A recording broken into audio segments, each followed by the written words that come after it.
in this crazy world. He says, Benzoma says, who is the wise? The one who learns from all people. Who is mighty? Who is the hero? The one who conquers their internal evil inclination. Who is rich? The person who is happy with what they have. And who is honored? The one who honors everyone else. So Benzoma's relationship to how he builds his world is through this idea of character traits. Who is wise? The person who's willing to learn. Not the person who's just teaching, but the person who's willing to learn. The person who's never, it's about having what we call in modern educational parlance a growth mindset. If you think that you're going through the world and you know everything already, and then the coronavirus hits and suddenly your entire business goes up in smoke because you thought you knew exactly what you were doing and you're not ready to learn and you're not willing to be flexible, right? Then Benzoma says, who is really wise? The one who's always learning, who has a growth mindset all the time. And it creates resiliency inside of you. So when you are beset by tragedy or beset by the winds of time or the craziness that is the world that we live in now, if you continue to learn, we'll continue to grow. And my favorite one is Ezehu Gibor, who is the hero. Who is the actual hero of this? The one who overcomes Koveshet Yitzero, the one who overcomes their impulse. This impulse we're talking about is this ego-based impulse. It's this voice inside of us that tells us we're never good enough or smart enough, that we'll never accomplish enough, that the only thing that's worth doing is beating up someone else or outpacing someone else. It's like that person in your office or that person who it might be in your organization who wants to feel powerful just by keeping other people out. Right? It's a gatekeeper who doesn't deserve to be a gatekeeper. It's that voice that says, you're never going to get inside. You're never going to get to the next level. You are no better than your addiction. You are no better than the worst thing you've ever done. You are no better than your failures. So who is the mighty one? Who is the hero of that story? The person who can conquer that voice and says that my life is already good enough, that I'm already there. I'm already able to do that. I'm calm, I'm collected, and I can take what the world is tossing at me. And Benzoma goes on, who's rich? The person who feels like he has enough.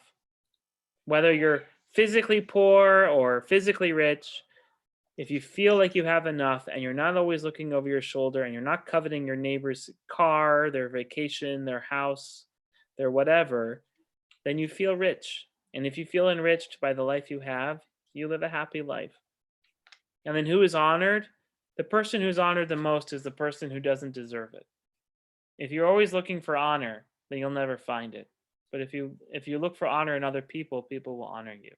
So Benzoma's version of the world has 4, not 3, but it's based on personality and character traits.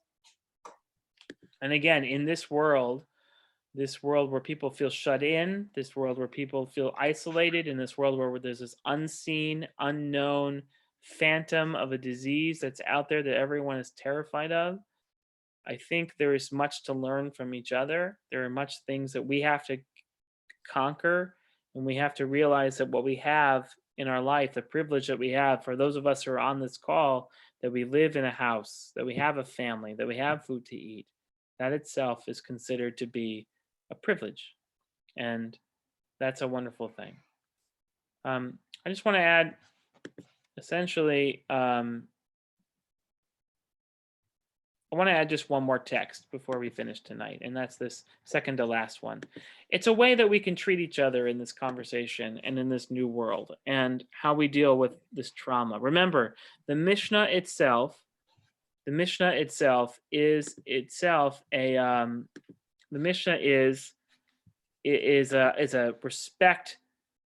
a response to trauma. Okay, it's a response. It's a response to the trauma of losing the temple and of becoming occupied and losing our physical power.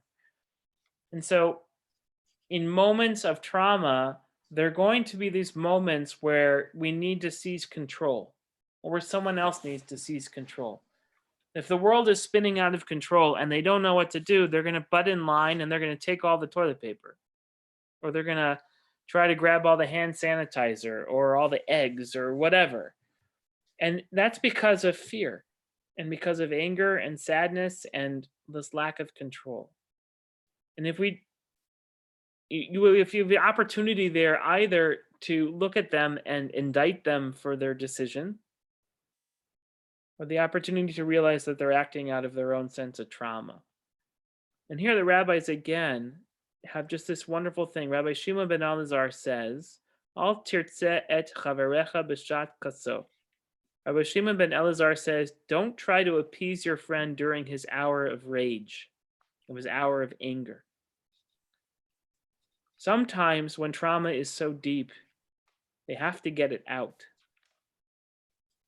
When you're afraid to leave, when in this situation now that we're all facing right now, when you're afraid for your family and you think that there might not be enough of whatever left, and you're raging at the world, or you're losing your business and you're raging at the world, or you got fired from your job and you're raging at the world.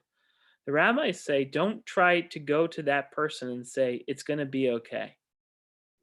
Don't go to them and say, we'll find you a new job. Don't go to them and say, everyone's going to be fine. Trying those false appeasements, or even, appeasements from a sense of wanting to help, doesn't work in an hour of rage. You have to let them comfort themselves. You have to let them calm down. They have to get the pain that is the psychological pain that's inside their body out of their body.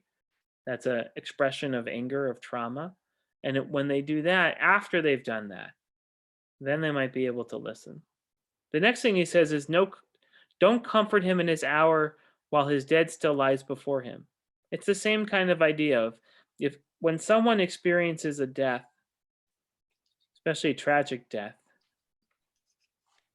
and they're mourning and they're crying, you don't go to them and say, well, she's in a better place now, or God wanted it this way, or, so any of the things that you can try to come up with and say that you think would be comforting to someone who's experiencing deep trauma and deep sense of pain.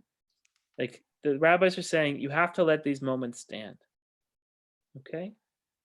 The same is true on the other side. So I just want to point out these last two and we'll end here. It says, nor question him at the hour of his vow, which means if he's making a vow that he's going to sincerely do something, and I mean a real solid vow, not just a New Year's resolution, but a vow. If you do this, I will do that. Or as God is my witness, I promise to take care of the orphans of the city, or what have you. You don't question his sincerity in that moment of certainty. Maybe later, but in the moment when he is expressing this sense of certainty, you don't question him. You allow him or her to own that moment. And finally, nor strive to see him in his hour of disgrace. When someone wants to be alone because they are ashamed, one of the most shameful things you can do to them is to name their shame in the moment of where they feel the most shamed. You have to let those peak moment pass, and then they can talk about it. Somebody wants to go and hide under the bed because they feel disgraced. Don't try to point out his or her own shame to them in that moment. You can wait a few minutes. You can wait a day. I do want to say something else before we end. This disease has become very strange, because it's asymptomatic for a long time, and then people get sick, and a small percentage, but significant percentage of those people get very sick, and a percentage of them die. And yet, we as a community, I have experienced as someone who's a teacher and rabbi of this community, have experienced a great sense of malignancy from those who are sick, who get the disease. And the malignancy that they are expressing is out of a response to the sort of alienation that they're feeling from the rest of their community. that they feel that they have been stigmatized, that they did something wrong, that they weren't perfect, they failed all of these social distancing, orders, that they somehow lost, or they've broken down, or they failed, and that's why they're sick. Mm. And then they turn that pain outwards towards other people. And that is one of the things I wish I could figure out, how we as a community, I can't do it for the world, but as we as a community can address, and how we can destigmatize someone's illness. Because whether I don't think the virus cares whether or not that person made all the right choices or not all the right choices. I think that the virus only wants to replicate itself, and that person is fighting for their life, and they shouldn't have to feel stigmatized in that process. So I look at this last piece of Pirkei Avot, and I think go back to the beginning as well, and think about what kind of world do we want to build? A world where we have patience with each other, a world where we want to share intergenerationally with each other, connect to each other, build a world of truth and justice and peace, build a world of learning and of grace and of acts of loving kindness, build a world where we can wrap ourselves around each other, if not physically, metaphysically, and build a world where we allow people to express their pain and their trauma and their shame in a way that feels most comfortable to them. And then when they're ready to be caught, we catch them. So it's upon in the Mishnah over and over again, it's these senses of three. Upon three things we build a world. And those are all three of them add up to a world, I think, that tries to be more loving and kind, more just, and more grace for each other, in a sense that is pulled from the past and moves into the future.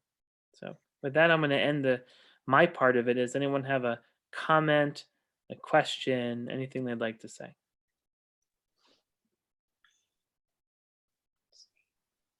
Great. I want to wish everyone a wonderful evening. Tomorrow morning, there's Minyan at 7:30 a.m. back at the VBS homepage. If I can get it working. I'm so sorry it wasn't working tonight. And please, I just encourage you, if you are on social media, to like our page and get other people to like our page. It's how our community will find out about it. Facebook doesn't send emails on our behalf. We have to push the content out, and just keep being connected to each other. Keep trying to be with each other. Keep trying to share love with each other, and we can build this world together. Have a wonderful night, everyone. Thank you. Thank you.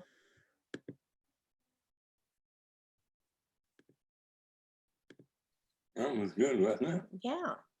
He's Great. good. Yeah. Can you hear me? I can hear you, but I'm heading out. Have a great night. Thank you. All Thank right. you.